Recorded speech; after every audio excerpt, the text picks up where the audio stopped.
this session, so I will be keeping a track of time and also making sure everything runs smoothly. Just a few ground rules to go through before I pass over to our chair, Heather. So we have got BSL interpreters available at this meeting. They should be spotlighted at the top. This is Anthony Redshaw, and Craig Brown, and they should be spotlighted at the top, so you should be able to see them throughout the session. We also have subtitles available. There should be a little box at the bottom of Zoom that says CC Live Transcript. If you click on this and press Show Subtitles, then subtitles will be available throughout the session. I just want to mention about the chat feature. So please try and keep the chat feature very limited. We're going to sort of use the chat feature if you have any problems or technical issues, and I will post a number in a minute that you can call in case chat isn't accessible to you. But please try and keep the chat just to tech issues at the moment. You will be muted throughout unless you are speaking, and that's about it for the ground rules for now. I will hand over to Heather. Hello everyone, it's great to see you all here this evening for our disability mayoral hustings for the election that is on May the 6th. It's obviously different than what we would normally do, but as the last year has taught us, we have to make the best of the situation that we can. So as I was just saying, you're all here in our little Zoom room. For those who don't know, GMCDP is the Greater Manchester Coalition of Disabled People. We've been running for 35 years, 36 this year, and we support disabled people across Greater Manchester to live independent lives and support their own lives and campaign for improvements in those. So like with the last mayoral election, we decided it was important to host this hustings so that we can hear from the candidates to know what the ideas of what's going to happen while you're in post. We did invite all candidates, and the ones that are here are the lucky few who replied. So I have my list here to introduce you all. Where did I print it out? It'll be the white piece of paper. So in alphabetical order, as always, in fairness, we've got Andy Burnham from the Labour Party. Brilliant. We've got Melanie Horrocks from the Green Party. Simon Lamproni from the Lib Dems. I did practice all of these, I promise. You can ask the rest of the team. I did. I went away and I've been practicing names and things. So if I get it wrong, let me know. Stephen Morris from the English Democrats. Alec Marvel. No. And David Sutcliffe from the Independent. No. Okay, maybe they'll show up later. But they were the ones that responded. But we did send out invites to the other candidates. And we can provide information for our attendees if they wish to know more about those. But we did provide that information. Sorry, can you hear me now? David Sutcliffe. Oh, so you are here somewhere? I am. Hey. I am. Oh, it's because you're not on. It's because you're not named as yourself. So our tech team will now spotlight you. So you come in on right, okay. In my little circle. Yeah, just Joanne's iPhone. I do apologise. So you should now appear. So now you're David Sutcliffe. That's correct. Yes. Brilliant. So David Sutcliffe from the Independent. David Sutcliffe, an Independent. Brilliant. So what we did was we sent each of the candidates in advance of this a list of questions, 3 questions, which they will now have 5 minutes up to 5 minutes to answer, and then which we will do in alphabetical order. So that means it's Andy. I will give you the questions because not all attendees will have had these questions. So the questions were: considering the disproportionate inequalities experienced by disabled people during the pandemic, what will you do to reduce poverty for disabled people and prevent any inequalities from deepening? Question 2. There are clear examples of how care charge-free areas have worked well, e.g. in Hammersmith and Scotland. Would you commit to working towards making Greater Manchester a care charge-free zone? 3. If elected, how are you going to include disabled people in important decision-making processes? The key areas where exclusion is particularly felt are access to transport, digital inclusion, and political participation. What specific structures or policy initiatives would you introduce to address this? So, as I said, each candidate was sent this in advance, and they now have 5 minutes to answer those 3 questions and introduce themselves. It will be timed by Gemma, who has a wonderful clock. Yay! And we'll warn you when you have a minute left. And then once your 5 minutes is up, we move on to the next person. This is because we've only got a short period of time, and we'd like to hear from everybody and have everybody to have a fair chance. Is that clear? Brilliant. So, going in alphabetical order, Andy Burnham, you are first. Okay, thanks very much, Heather. Good afternoon, everybody. I remember the hustings that we had 4 years ago at the first mayoral election.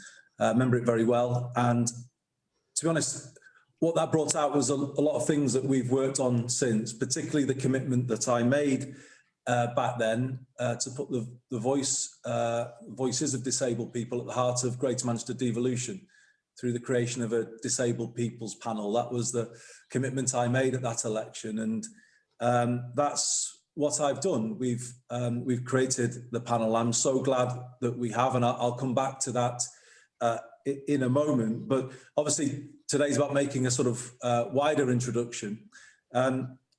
I also promised at that election to do other things, to tackle the rough sleeping crisis that we were experiencing at that time. I've kept that promise as well. I've created the A Bed Every Night scheme. I donate 15% of my salary as mayor to support that scheme.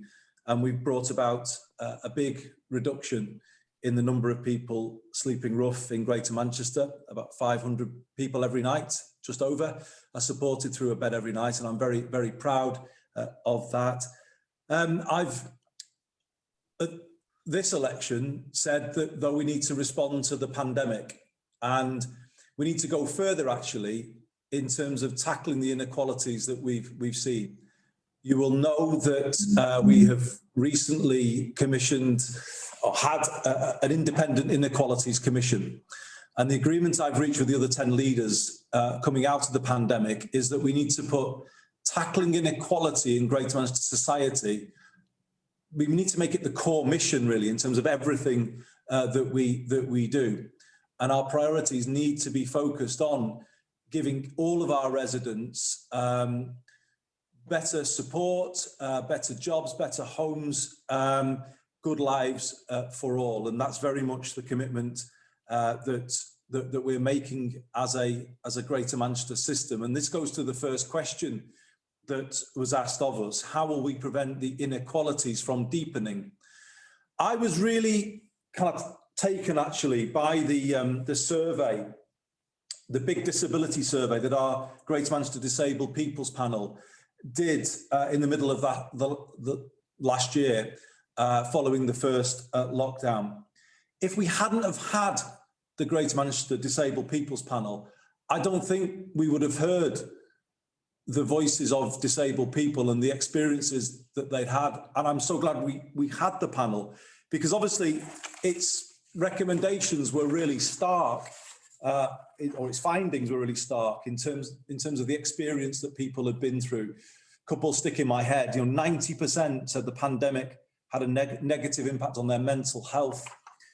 56% of disabled people in Greater Manchester felt digitally excluded, and that one particularly kind of stayed with me and has informed the manifesto upon which I'm standing at this current election.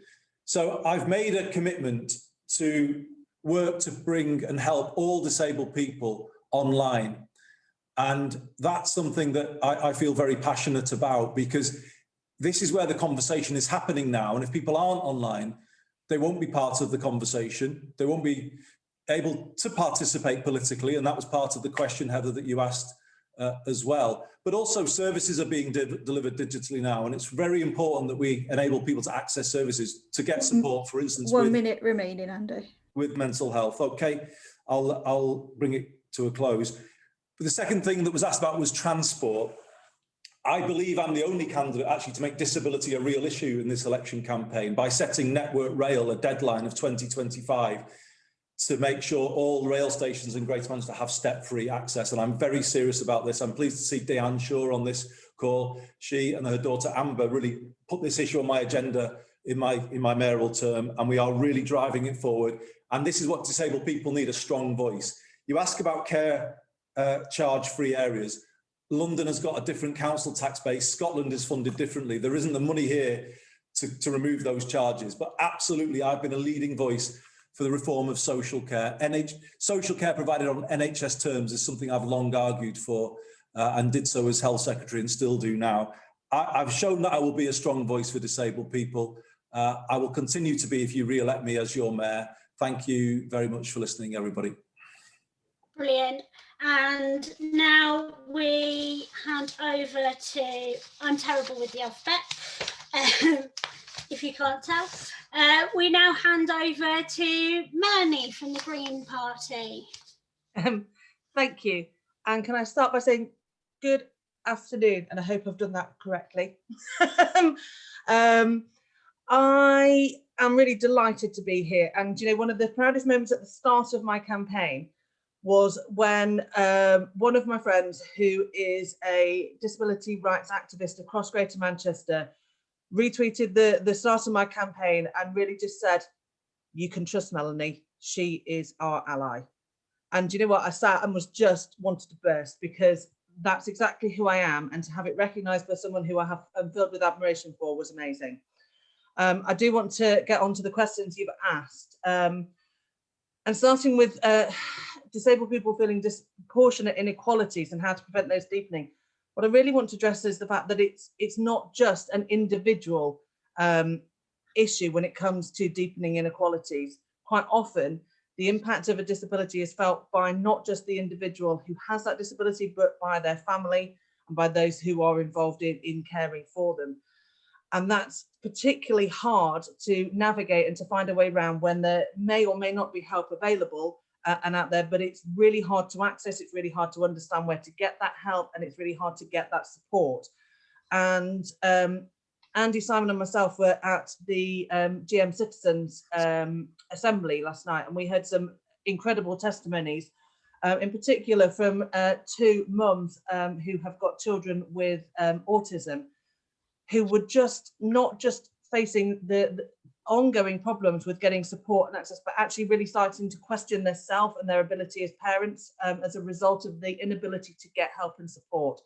And so that's just, I think, a really key part of addressing those inequalities, is to be able to signpost and support where the help is available, but also to make sure that where there isn't, or there is a lack of assistance, that is put into place. And I undertook to commit to their ask last night, which was to have employed caseworkers and to resource or train community leaders with regards to signposting and helping children with SEN and their families. And I think actually that's a wider ask that can be expanded beyond that limited sort of remit into providing that sort of support and casework for those who really do need it, regardless of what disability there is across the city region. Looking at care charge-free areas, which is not easy to say at all. The one thing I hear consistently from friends who have got disabilities is just how expensive it is to be disabled. There is an ongoing need for medicine. There are ongoing need for various supplements. There's a need for special equipment, and that's not just medical. I've recently been part of a big fundraising campaign for a friend who wanted to be able to go out on her bike, an issue which anyone who's been to any hustings throughout this campaign will hear me talk endlessly about bikes. And her point was, if you want a bike, if you're able-bodied, you can go and spend about 150 quid in Whole Foods, in Argos, anywhere else, and you can go out and start cycling.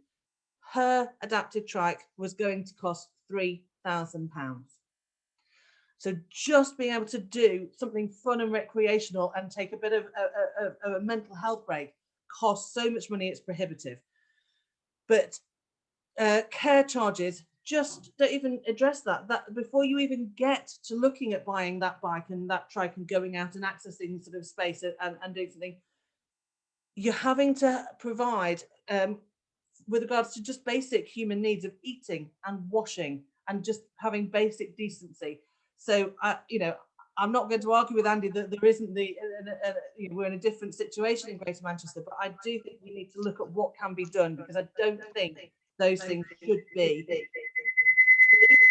difficulty and leaving people without any ability to have money left to do the fun things and to do the things that they want to do with their friends and to go out and enjoy life. So that has got to be a really key consideration. And actually that moves up really nicely. 1 minute remaining, Melanie. Thank you. Into Ask 3, which is how do we include people with a disability in important decision-making processes. And I think those conversations are one of the ones that we would have to have moving forward. How do we look at what we can do as a solution and what can we put in place that would actually provide those issues? And it comes back to the sort of the key issue, which is, that I always go by as an able-bodied, cis, middle-class woman, which is I will make no decisions about you without you. And that's a key remit, no matter who I'm talking to and what issue I'm discussing. I want to be informed and I want to inform myself. So with regards to the specific you had asked around transport, yes, it needs to be accessible, but not just in terms of can you actually access the mode of transport, but actually, and it's an issue that's been raised with me by constituents in Bolton. Time up, Melanie. Free bus passes when that's equivalent, and can we do it in a way that makes it accessible? Sorry, I've run out of time. Brilliant. Thank you very much. Can we now move on to, I don't know why we don't put this in the top. Simon Lepori. Lepori. Hang of it. Yeah. Lepori from the Lib Dems. Yeah. Thank you very much, Heather. And thank you, Gemma, for excellent timekeeping. It's pretty hard to keep us on time, as other chairs have noted. Thank you so much for having us here today. It's brilliant to see you all. I've got you on gallery view. I was one of the late confirmations yesterday because I thought it had already come through and that I'd already accepted when the original email went through. So I do apologise, Heather and Gemma, as well for that. It's been an interesting few months. I've had a lot of emails and letters. One of the things that has popped up has been in terms of an accessibility and disability issue has been public toilets over the past year. Some of them have been closed and your access has been limited. And I've had a number of constituents actually talk to me about access to toilets. And that has led on to other accessibility issues. As Andy rightly says, the train stations, some of them aren't accessible. It's unacceptable. And I join with him, and I think I said at a previous hustings that we need to sort out the accessibility of our train stations. I mean, I live around the corner from Trafford Park train station, and it's not accessible. You've got wide steps. There's no lifts, no ramps. It is one of those stops that people with any mobility issue could not use. About your asks, I'm going to start with the care charges issue, because throughout my professional career and throughout now my political life, I do argue for full, free, at the point of access care, and support packages that you should not have to pay into. There are difficulties, as Andy's already alluded to. It's the way the funding is decided by local councils. It's the way the NHS builds into it. It's the way your social care providers build into it. It's not acceptable, and these are not excuses, but it will be a huge ask for Greater Manchester, because at the moment we are a net receiver, if I'm correct, or we're right on the cusp from central government. We're not a net inputter. So getting more money out of central government is, especially this central government, is always been difficult over the past 4 years, and I think it will be over the next few years. It's not an excuse. We all need to do better for you. We need to make it free at the point of delivery for you all. You should have the best quality of life that you could possibly have. The disability panel, and has already set it up. We should go further, but as I've said to other groups, keep banging on my door and kicking my door in until I listen to you. I'm not going to run away from you. I want to hear your ideas. I want to include you. I want you to feel accepted and part of Greater Manchester. So, you know, make sure, keep banging on the door, and I will listen to you, and I will include you. Digital exclusion, something over the past year that I think a lot of us have experienced. You know, some colleagues of mine in the Liberal Democrats. 1 minute remaining, Simon. Thank you. They didn't have like webcams or know how to use, you know, video conferencing or anything. My grandmother, getting her onto a computer and getting her using her camera from her sheltered accommodation that she moved into shortly before the pandemic was torturous.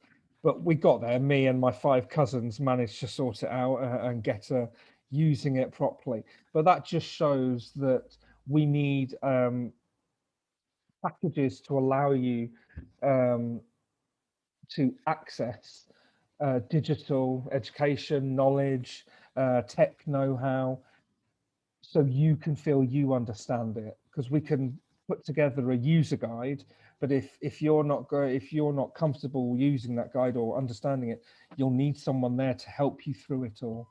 I'm up, but no, thank you so much for having me as well.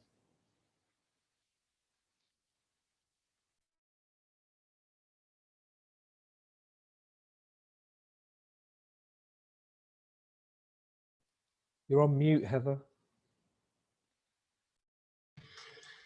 I still believe that Alec Marvel isn't here, so we're going to move to Stephen Morris from the English Democrat. And about how that looks.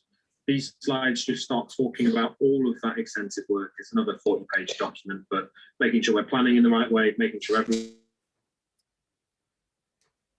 Don't know who that was.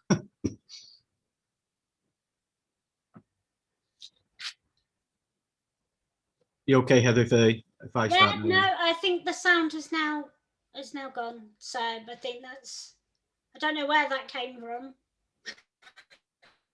Okay. Wasn't me. So you can go ahead. All right. Okay. My name's Stephen Morris. I'm the English Democrat candidate for Mayor for Greater Manchester. Disability access has made great strides over the years, but it's not gone far enough. We really need to push and make Greater Manchester fit for the 21st century. And the pandemic has highlighted a massive issue on the unseen disabilities that are out there. Many of them now are obviously with mask wearing, where a lot of people can't wear masks with hidden disabilities, have been vilified when they've been going into shops and stores where other people haven't. I remember the issues my cousin had with her wheelchair. Unfortunately, she's no longer with us, but she had massive problems with access, trying to get access on the wheelchairs.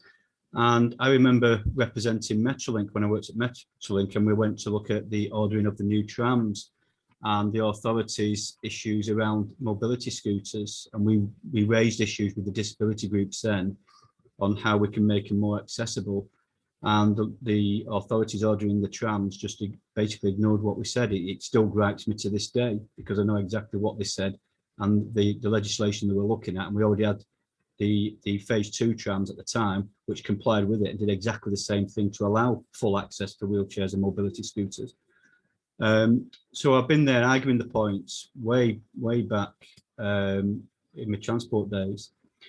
But one of the things we've also got to address is the feeling of being secure and safe out there when people are travelling on transport and going out and about their normal business. At the moment, we already know that under the current leadership, the Greater Manchester Police have been put under special measures where over 80,000 crimes are not being dealt with. That was in the first 6 months. So when we're talking about possible vulnerable people or people who may be easy targets for criminals, we've got to make sure that when disability groups are going out there, that they are feeling safe walking our streets, that they're feeling safe dealing with our public transport. And then we've got to make the buildings more accessible, not just the internet revolution that seems to have gone on in the last 12 months, where we need to make sure that people have fast, reliable internet connections. But we need to make sure that the businesses are actually looking at the access points, how they can engage with the groups. And your groups are like the eyes and ears and everything of that we need to do. Having the committees are ideal because you experience this day in, day out. Me as an able-bodied person do not experience the same things. So I have to ask groups like yourself on how each individual sees things and how each individual has their own issues. And then we work to develop it. I think that at the moment, I know Andy's mentioned about Network Rail. Well, that's in his position as mayor. You know, to me, he's been in the position for 4 years, and we're still arguing the point on access for disabled people. Well, come on, we've got to move quicker than that. We've got to make sure that all our stations, all our buses are accessible. And like we know at the moment with the issues on the Cheetham Hill bus depot on the 135, they're using coaches which are not easily accessible for disabled people. You know, it's appalling. We should have easily accessible bus services, even if it's a replacement bus service. Well, a group of employees are on strike. We've got to have them services like for like. Trying to get access to coaches is not easy. So we have so much to do. There's so much been done, but there's so much that we need to do.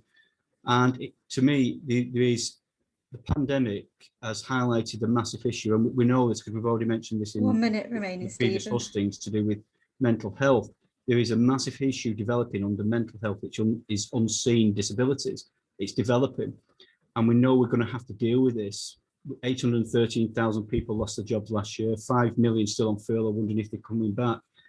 The massive effects on everything on our economy has to be addressed, and we need strong leadership to take this forward. Unfortunately, we've not had strong leadership, and we need to change. Thank you.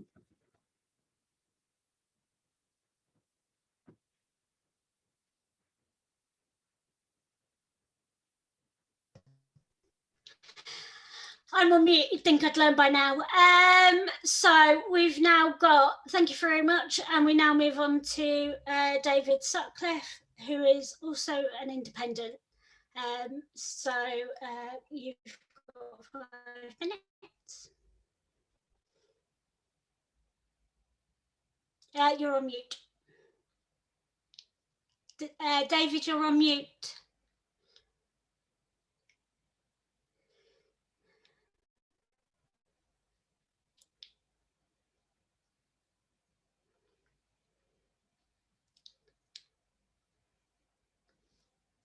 The joys of the internet.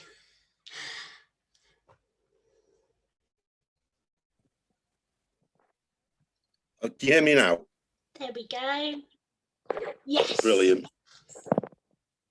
I probably just better introduce myself, give you a little bit of background, because the other candidates have had quite a bit of exposure, and I haven't. My name's David Sutcliffe, 53 years old.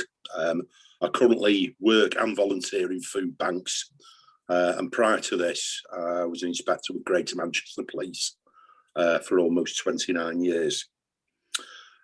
I've got a disabled son, Joshua. Joshua's got autism. I work alongside disabled people 3 days a week. Sorry, I might get a little bit emotional here, I do apologise. Work alongside disabled people at least 3 to 4 days a week. That is people with learning difficulties and also the physically disabled. It just tears me up, really. You know, what these kids have to go through in order to get the basics of life. Just speaking on, you know, from personal experience, the PIT process. You know, for those of you who don't know, it's personal independence payments, and very often you fill in the forms. I know they haven't been doing it recently, but you then have to go down to a process in Salford very often, whereby you get assessed, and that is your lifeline. That is your money, and they make life as difficult as possible for you to access that. There's not a lot of advocates out there, so it tends to be something I've tried to do. Is working class people tend to fall through the cracks in that process because you can't pay to access experts, etc. I know I'm going off, but you know, this is absolutely vital for parents and carers, and it seems to me it's basically a class thing. That it's you know, if you're educated upper middle class, you can drive your way through this system. If you're not, you're likely not to get your money. We were talking about safety before. You know, people with physical and mental learning difficulties, the way they get treated out and about, especially as teenagers, is absolutely appalling. Whilst we've talked about the police and making things safe, it's about us as citizens stepping in when we're seeing that type of thing happen. I mean, it's all very well as, you know, having panels and meetings and what have you, but it's out and about on the ground. If you see somebody on the Metrolink system being abused, well, step in there and get something done about it. We mentioned briefly there as well about mental illness. Something that's very, very very close to me, because I've seen people within Greater Manchester Police become mentally ill, and the reason they become mentally ill is because the lack of input, the lack of care, and people like Andy Burnham and other senior police officers who let these people rot. They have become remaining, David. Yeah. Andy Burnham and these senior officers have been aware of bullying, corruption, and the waste of money, and they have done nothing about it, and they let people get very, very seriously ill and ruin their lives because of their lack of effort. So Andy, when you say that you are passionate about disability, I am sorry, it is a lie. And then when you talk about we don't have the money. Sorry, David. Sorry, no. You will get your last 20 minutes, 20 seconds, but this is not a place for attacking other candidates. Right, you can okay, attack, you can talk about policies, but sorry, personal attacks is not going to happen here. No. Well, no, as I say, it's not a personal attack. It is whereby I'm saying people are very, very ill because of lack of scrutiny or lack of oversight, you know, and it's ruined families' lives. As regards, you know, carefree, etc., we've got the profligate waste of money. You know, we've got a computer system there within the police, which has got £60 million over budget. Imagine what you could do with that. How many vulnerable people you could help if that, you know, if projects like that had been managed correctly. Big up here, David. Oh, sorry. Okay. Hopefully everybody will get a time when we answer, when we have the time to answer the questions. And as I said, this is, and I'm not sure if I clarified it at the beginning, this is a space where we need to clearly respect each other, and this is a space where we need to talk about the things that are happening in the lives of disabled people. So if we can bear that in mind, that would be great, because what's really important is the issues and the lives of that disabled people are living. So that's where my heart lies in all of this. Is that okay? So thank you very much for introducing yourselves, and if we can, our next section will be some, if I remember rightly from my agenda, it's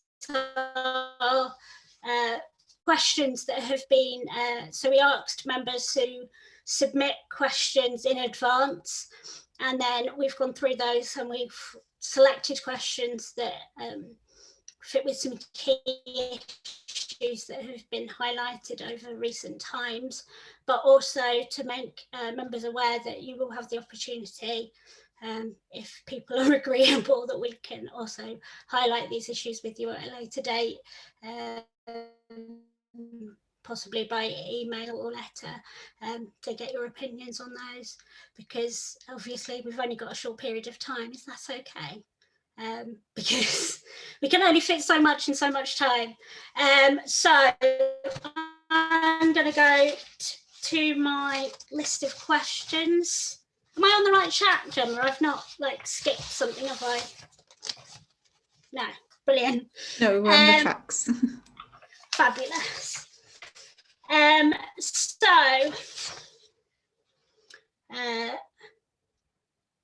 Is Vivian here? Vivian, her question? Yeah, she's here now. Brilliant. Would you like to ask her question? I can't hear you. It's not working, I don't think, Vivian. Can you hear me now? Oh yeah. Yeah. Brilliant. Sorry. Yeah. Sorry about that. Okay, so my question, you'll have no doubt read the GM Independent Equalities Commission report, the next level, good luck. And also you'll be aware of the Greater Manchester Mayor Manifesto for disabled people. As a mayor, drawing on recommendations from both of those, what do you see as the key priorities for disabled people? And in 12 months' time, what will disabled people note and say as an advantage of having voted for you. You know, I voted for X and this is what we've got. So that's open to the panel. So each of you have a maximum of a minute. You can also skip if you wish not to answer this question. I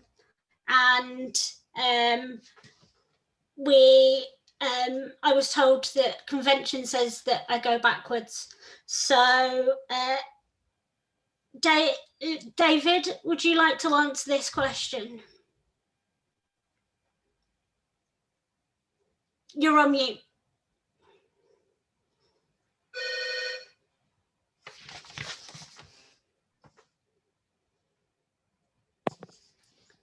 So, can you hear me now? Can you hear me now? Yeah. Go ahead. Yeah. Yes. My priority would be, and this is something I actually know about, and not something that I've read in documents. I would like to get disabled people into work by concentrating on what they can do and not what their life challenges prevent them doing. I work with physically and mentally disabled people every day, and the main thing that these people want, that we all want, is just to be treated as an individual, and where possible, you know, get the workplace adapted to this. I know in my particular case, with a physically disabled gentleman I have working in a warehouse, you know, we give this gentleman certain tasks that he can physically carry out, and with the autistic and Asperger's employees, very often we need to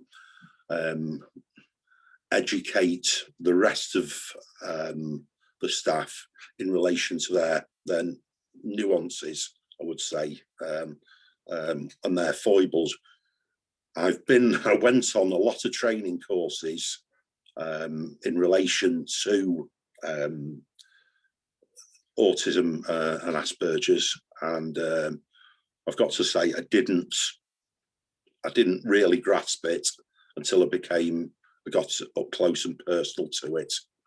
But I want disabled people out there in the workplace. It's great for socializing, mental health, and the self-esteem as well. I know when Sorry, David, it's been a minute now. We might need to move on. Heather, you're on mute, sorry. Doing it to myself. Stephen Morris. Yeah. I'm a general secretary of a union, and I deal with a lot of cases day in, day out of people with mental health issues, but also varying disabilities. And a few cases have really annoyed me and really frustrated me over the last 12 months. And I'm dealing with one with autism, where the person's been discriminated against, victimised and harassed in the workplace. And to me, that needs to be abolished. That cannot be occurring within, not what's happening at the moment, that's a public service one that's occurring. But it shouldn't be occurring at all in any sector. And to me, my aim is just to eradicate that. And that's my priority, because it's absolutely appalled me. When I got involved with this work, I got involved with a case in London where the council actually said, when they were trying to defend it, that the woman wasn't autistic enough. When I'm trying to, because although she couldn't eat, speak, or whatever, It's a minute, Stephen. But that would be my priority, to make sure that kind of discrimination does not occur. Brilliant. Simon? Thanks. So you do 3 E's: education, employment, economy, and environment. And I want all 3 to be accepting and accessible for you all. I want everyone with a disability to get the education and training that they need so they can go into work and employment. I want everyone that you work with to get the training they require to show you acceptance and camaraderie at work, so you don't feel excluded. I want your environment to be fully accessible and fully accepting for all of you. And I want the economy, jobs market to be open and accessible for you. And that's, I think, the answer to Vivian's question from my point of view. Thanks. Fabulous. Then we're over to Melanie. Thanks, Heather, and thanks, Vivian, for the question. Do you know, I think my answer now in March, in 2021 at least, are we in March or April? I've lost track completely. April is would be very different to any other time had we not been in COVID, and that's because I know that friends and family who have had who've got disabilities have really taken the brunt of this last year.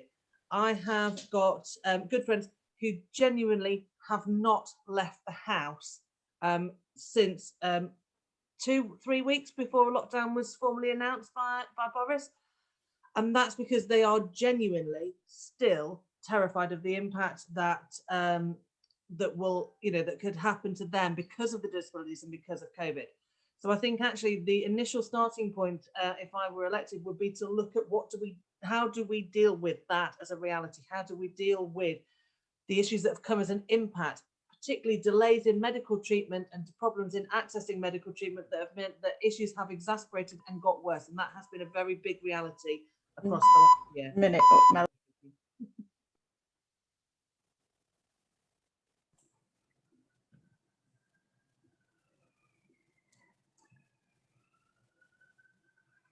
I'm on mute. Andy, it's your go.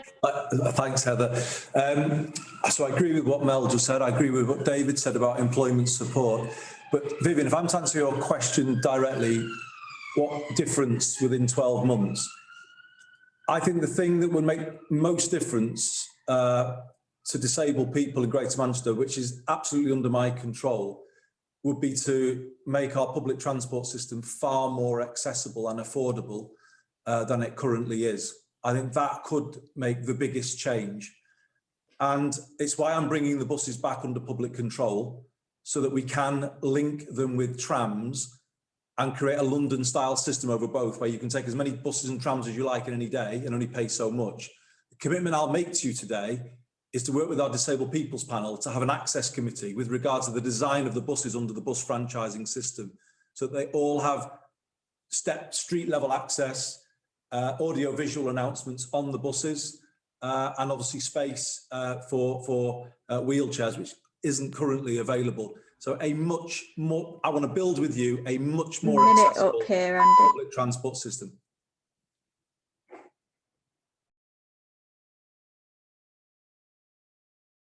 So that's everybody who's answered that question. Brilliant, thank you.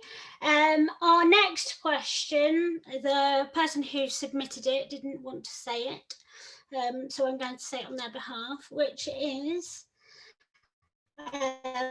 how can we use devolution to mitigate the harm that the DWP and the benefits agencies does nationally? So, to do our pattern, but in reverse, it goes to Andy Burnham. Well, I agree with what was said about personal independence payments before. And actually the DWP approach, you know, the computer says no approach, the tick box way in which they kind of depersonalize things and, you know, make people feel humiliated. So what can we do? Well, we've actually done it. We took control of the element of the work programme that supports people who've been longest out of work back into work. So we created a programme in Greater Manchester called Working Well. And it was much more about support rather than finding fault with people, much more mental health support to get them ready to get back to work. And the figures speak for themselves. We have had twice the success rate here in Greater Manchester for people longest out of the labour market in getting them back into work than the DWP achieved from their top-down work programme. So I'm really proud of what we've done. With more devolution, we could do even more, working with that personalised bottom-up principle. Thank you. Okay, and then we're over to Melanie, if you want to answer this question. Yeah, absolutely. I think the key starting point is it's not just harm that's caused by the DWP and by PIP assessments. It is absolutely dehumanizing for people to have to go through those, and they are creating problems of their own. So I think the really key issue is to acknowledge that and to make sure that there is support available. There are a vast number of charities and around Greater Manchester who provide support in help in filling in forms, in meeting the criteria, and in support during the assessments and what have you. I think that needs to be supported. It needs to be better signposted, and we need to make sure that as much as possible, anyone who is going for such an assessment is properly prepared and properly supported so that they are able to cope with what's coming. And that includes warning about some of the dehumanizing questions they will be asked. So if you go and ask for a mental health assessment, you will be asked why you haven't committed suicide. That needs to be clear to anyone going, and they need to have support in advance of going to know that's coming and to know how to deal with those questions. This can't go on. Minute up. Thank you. Okay, if we go across to Simon. Hi, yeah, thank you. I've seen some reactions to some of the questions and to some of the answers, and yeah, you're right. I think I can't add anything to what Mel's just said or Andy. What I will add is the Liberal Democrats and the Green Party nationally already have universal basic income on their policy books. I know myself and Mel, and I think Andy has joined us recently in saying that we want Greater Manchester to be a trial area for universal basic income, because we shouldn't be dehumanizing people, as Mel has said correctly. Everyone should have the basics in life, and everyone should have access to things in life to make their lives better. And if the universal basic income is the way to do that, then so be it. And I was never really completely on board with it. It was, I was raised to go out and work and earn a full day's wage. Sorry. But I've been turned around over the past few years because I think furlough has shown us we can do it, and I think now's the time to do it. Brilliant. If we pass over to Stephen. Hi, I think this is one area that most of the candidates are really going to agree on, because one of the things I've consistently campaigned on is the individual person, and I'm completely against the computer says no kind of attitude. We've got to look at the individual. We've got to be able to assess them, and like I think Simon said, stop the dehumanizing of the individuals.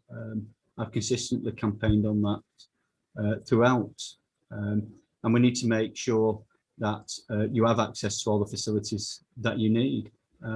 So I think really, like Simon said, I think a lot of the time we're just going to agree on this one because it is the right thing to do, no matter which party brings it forward.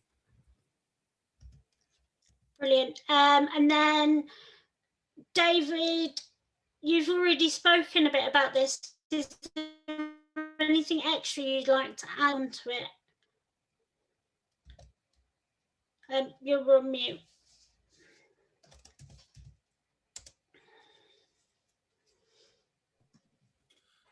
You hear me now? Yeah. You hear me now? Yeah. Yes. Yeah, you can. Oh, brilliant. Thank you. Yeah, having been through this, been an advocate for somebody, I found it, yeah, completely dehumanizing, degrading. You felt like you were parasites with one of the people we saw that we felt so strongly we took it up afterwards. However, you've got to strike the on the other side of it. When working as a policeman, there was a gentleman who was on higher rates for both transport and living. Wife got paid carers, and he was just an absolute charlatan who ripped the state off. And there was absolutely nothing wrong with him whatsoever, as he later admitted to me after all his after we got his benefits stopped. But for the decent people, 1 minute. Oh, sorry, David. tough. It really is tough. Okay. I was hoping that thank you everyone for answering those questions. I was hoping that we could answer more of the questions that had been submitted. However, it is now 3 minutes to 5. So if it's okay with the candidates, that we can send you these questions for you to be able to respond to it at your say at your convenience, like it's a fun thing to do. An honour. But I don't know, maybe it is. I quite enjoy meetings. But and along with any other questions that have come from anybody that's here present at this moment, because obviously sometimes you just don't get it done before you get somewhere, do you? So I am going to draw this meeting to a close because we said an hour, and I'm going to keep our promise, not do a GMCDP tradition. So I'd love to thank you all for coming. Love to thank all of our candidates.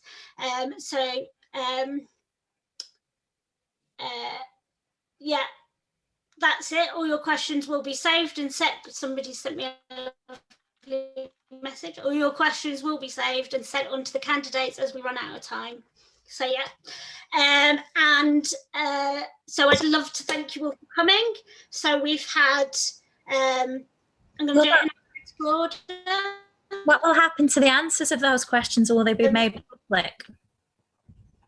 So they will then, we've got agreement from candidates that their answers can then be made public, because there will be members who submit questions who then not made it here, because we all know disability life. And then,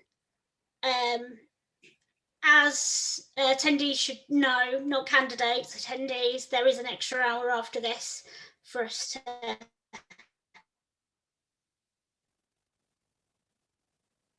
make our questions more, have a little chat and a discussion. But so I don't do a GMCDP tradition. I'd like to thank you all for coming. That has been, I'm going to do it in alphabetical order, Andy Bolan from the Labour Party. We have had Melanie Horrocks from the Green Party. We've had Simon, I'm going to get the hang of this, Lempori. Is that right? Have I got it? Nearly? Almost? Yeah, I will get it. From the Lib Dems. We've had Stephen Morris from the English Democrat Party, and we've had David Sutcliffe, who's an independent. I'd like to thank you all for your time, your engagement and your interesting answers. It's very important that we do this every time we have an election so that we can inform and educate our members. And we welcome you to be engaged in we do in the future, because it's always so. I'm going to politely say goodbye to you. Thank you, Heather. Wish you a Thanks, lovely everybody. Wednesday evening. Bye. Thanks, all. Heather. Thank you. Thank you, everyone. Bye-bye. Thank you. Thank you. Bye-bye. Bye-bye.